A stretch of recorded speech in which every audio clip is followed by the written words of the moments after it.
I'm Jeremiah Jensen, live in Houston at the Toyota Center. The NBA playoffs are underway. Game one between the Jazz and Rockets is in the books.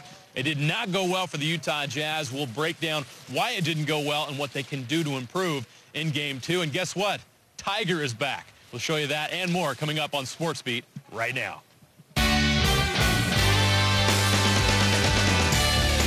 You're watching Sports Beat. Thank you, JJ. Playoff mode activated. Welcome to Sports Beat Sunday, everyone. I'm Spencer Linton. Again, Jeremiah Jensen will join us live from Houston with Jazz Rockets Game 1 reaction in just a moment. A loaded show tonight, headlined by, of course, the NBA playoffs. Tiger is officially back, a spring college football recap, and a rising NFL draft prospect right over here in studio. But first, game number 83 for the Utah Jazz. Team is everything. And the team is now in the first round of the Western Conference playoffs. Here we go. Game one highlights and storylines begin with the NBA's leading scorer, and leading beard for that matter, James Harden. Utah had little answer for Harden. Such is the case with basically every team that tries to defend the guy. 29 points, 10 assists, 8 rebounds for the NBA MVP candidate. The Rockets led 59-44 at the half. Also contributing to Jazz frustration, Houston's Clint Capella. Utah, you have a problem. A dunk fest for Capella and the Rockets in the first 20 minutes. The Jazz turned the ball over 9 times in the first half as well, aiding Houston's above-the-rim offensive surge. Ah, yes, the Rockets shoot a ton of threes as well, so naturally the Jazz will need to do their part from distance. But that, too, not in Utah's favor. The Jazz finished 7 for 27, 26% from 3. I have that as less than optimal. Okay, at this point, Jazz fans have had it with this game. Too much Harden, can't make a 3, and our stars player shoes are falling off. Yes, it's true. Donovan Mitchell lost the wheel. Sigh. We continue on. Now, I mentioned Utah's 9 turnovers in the first half. They turned the ball over 18 times total, leading to 24 Houston points. I can promise you protecting the ball in Game 2 is a first-line priority for Jazz coach Quinn Snyder moving forward. How about something, anything positive for the Jazz tonight? That likely begins and ends with the Utah Jazz big man on offense. Rudy Gobert and Derek Favors combined for 35 points on 13 of 18 shooting. Gobert finished with 22 of those points and 12 rebounds all by his lonesome. To Utah's credit, after trailing by 15 at the break, they cut the Houston lead to 5.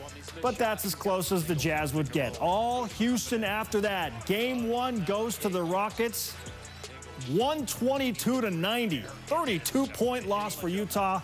Your final score. Jeremiah Jensen joins us live in Houston following game number 1. JJ, I think my first question is, what's the collective message from the Jazz following tonight's yikes result? I think it was pretty simple from Quinn Snyder after the game. We have to be better. Can you put it any better than that? I think it's pretty simple, right? The Jazz just weren't very good tonight, and the Houston Rockets sent a message tonight that they are. And so the Jazz are going to have to respond. Now, Spencer, I'll go positive for you here early on. Last year, remember, the Jazz came down here off 36 hours of rest, and they got crushed in Game 1, only to bounce back with 2 days rest in Game 2 and made adjustments, and they won down here in Houston.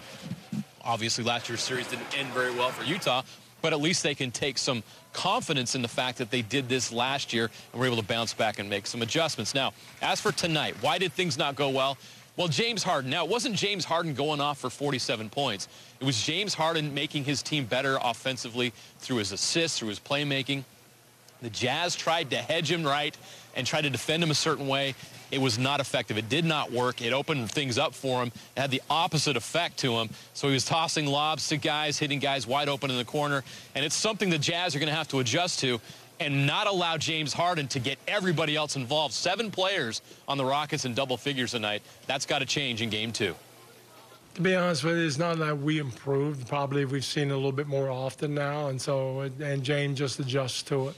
It's like he does with everything. They throw something at him. It might get him a little bit, and then he just figures it out, and they don't get him on it anymore. And that's why he's so good offensively. I mean, it makes me smile. It makes me laugh. I mean, he's just so good. I don't know what you do. No, he could have a bad game, and they'll contribute to something. No, it's sometimes humans have bad games, and you're not stopping him. I don't care what you do. We didn't play well, so I guess that's what I'm trying to say. There's some things that a lot of things we need to do better, and one of them is how we protect the room. I think Rudy can and will be better, but it wasn't just Rudy. And we've got to make better decisions. When they do collapse, do a better job of finding each other. But there's some things that we wanted to do that we didn't execute. Regardless of what we're doing, our execution just has to be better. But there's times we're not in the half court, and and we're not capitalizing on getting stops, and then when we do get into half court, as I said, we've got to. We're not always going to be able to move the ball the way we want and play side to side. But I guess more than anything, there's just got to be more determination. Gobert kind of laughed and said, "You guys speak French to each other when y'all are playing during games, and then when y'all are doing that, he tries to intimidate you." You said that? He did. Did he? What does he do? That's not true. Nah, he's just. Nah, not really. He tries. Sometimes he try to say stuff, but today I kind of talked to him first, and I got him mad. I got him kind of mad today, and but it's kind of a game that we always been playing since we were back in France. So there's like a rivalry that we like to have. No, I'm not surprised at anything. I've seen literally every defense you can possibly see. So it's just a matter of adjusting and continue to communicate with the guys and what spots they need to be in, and that's pretty much it. I mean, yeah, and I don't mean to bring up last year, but we played pretty well in Game 1 last year.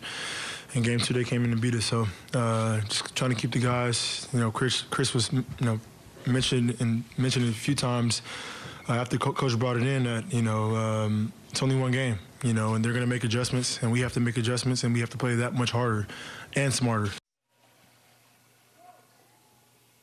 James Harden showed us once again tonight why he's one of the greatest offensive players in NBA history, almost a triple-double. Coming up later on in Sports Beat, we'll break this down, go more in depth. The Rockets' defense was actually a major story in this game. We'll touch on that, and I'll also talk about some of the things that the Jazz need to do in Game 2 in order to get this thing turned around and get a win and go back to Salt Lake City with an even series. Until then, Spencer, I'll send it back to you from Houston.